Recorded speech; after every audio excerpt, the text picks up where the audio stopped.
देखिए, कल कांग्रेस के विधायक दल की एक बैठक हुई और उस बैठक के बाद नेता प्रतिपक्ष माननीय टीकाराम जूली जी का जो बयान देखने को मिला, हास्यास्पद भी था और आधारहीन भी था।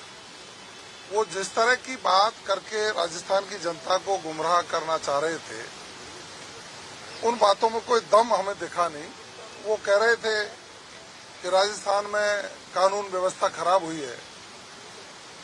टीकाराम जूली जी, आपके राज में जो राजस्थान में भयावह स्थिति थी, जंगल राज स्थापित था, कानून व्यवस्था की स्थिति भयंकर खराब थी।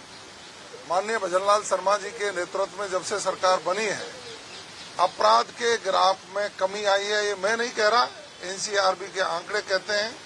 राजस्थान सरकार के पास जो आंकड़े उपलब्ध है वो आंकड़े कहते हैं। आपको कम से कम ये चिंतन करना चाहिए कि राजस्थान अब विकास की गति पर आगे बढ़ा है। जो विकास परियोजनाएं आपके राज्य में दम तोड़ रही थी, उनको प्रदेश के मुख्यमंत्री जी ने आगे बढ़ाने का काम किया है। बरसात जिस तरह से हुई है, फसल खराबे के सर्वे करने के निर्देश माननीय मुख्यमंत्री जी ने दिए। हमारे मंत्रीगण, मैं स्वयं लोगों के बीच में गए। कांग्रेस के लोग कहाँ गुलकंद खा रहे थे, कहीं दुख दर्द बांटने क्यों नहीं गए पीड़ितों के पास, लेकिन हम गए।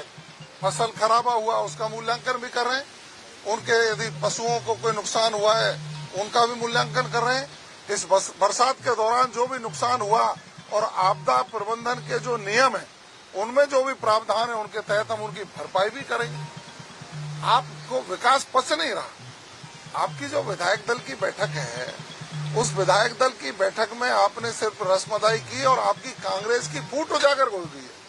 हमारी भारतीय जनता पार्टी एकजुट होकर, एकमुखी होकर के माननीय भजनलाल शर्मा जी के नेतृत्व में राजस्थान के विकास की कल्पना को पूरा करने का काम कर रहे हैं। यही तो कारण है ईआरसीपी को मंजूरी मिल गई, राम जल सेतु लिंक परियोजना नाम रखकर उसके टेंडर प्रक्रिया हो गई, काम चालू हो रहा है।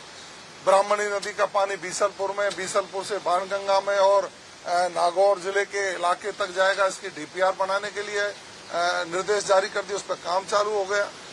हमारे शेखावाटी में यमुना का पानी आएगा, उसकी डीपीआर बन रही है। लेकिन आपके नेताओं पर थोथी बयानबाजी करने के अलावा कुछ रहा नहीं। अच्छा, आप लोकतंत्र को यदि मानते हैं तो हमारे प्रदेश कांग्रेस के अध्यक्ष माननीय डोटासरा जी सदन में आने से क्यों बच रहे हैं? जनता की बात सदन में आकर क्यों नहीं कहना चाहते? क्योंकि आप मुंह छुपा रहे हैं कि आपके केंद्रीय नेतृत्व ने चारा चोरों से समझौता कर लिया है। आप देश में जितने भी घोटालेबाज भ्रष्टाचारी हैं, उनके साथ समझौता करके जनता के बीच में चुनावों में जाना चाहते हैं।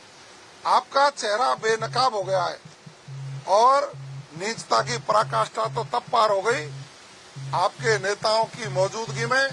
बिहार में देश के यशस्वी प्रधानमंत्री माननीय मोदी जी की मां को लेकर के जो घटिया स्तर की गालियां दी गई हैं, आपको शर्म आनी चाहिए। आपको देश से माफी मांगनी चाहिए। आपके नेता राहुल गांधी को देश से माफी मांगनी चाहिए कि हम भारतीय माताओं का सम्मान करते हैं, उनकी सम्मान पर कोई ठेस पहुंचाएगा उसके साथ हम खड़े नहीं होंगे तो अच्छा लगता। लेकिन आपने कल जो जुमलेबाजी की है ना, जनता आपसे विमुख होती जा रही है। आप अप्रासंगिक हो गए हो। राजस्थान की जनता आपको पसंद नहीं कर पा रही है और आपके नेता कौन बड़ा, मैं बड़ा कि तू बड़ा, इसकी लड़ाई में प्रदेश में जगह जगह बयान देते रहे हैं। ये राजस्थान की जनता समझ चुकी है। अब आप जीरो के स्कोर की ओर जाने वाले हैं। अगर आप ये वीडियो YouTube पर देख रहे हैं तो हमारे चैनल को सब्सक्राइब कर बेल आइकन दबाएं और Facebook पर देख रहे हैं तो हमारे पेज को लाइक करें।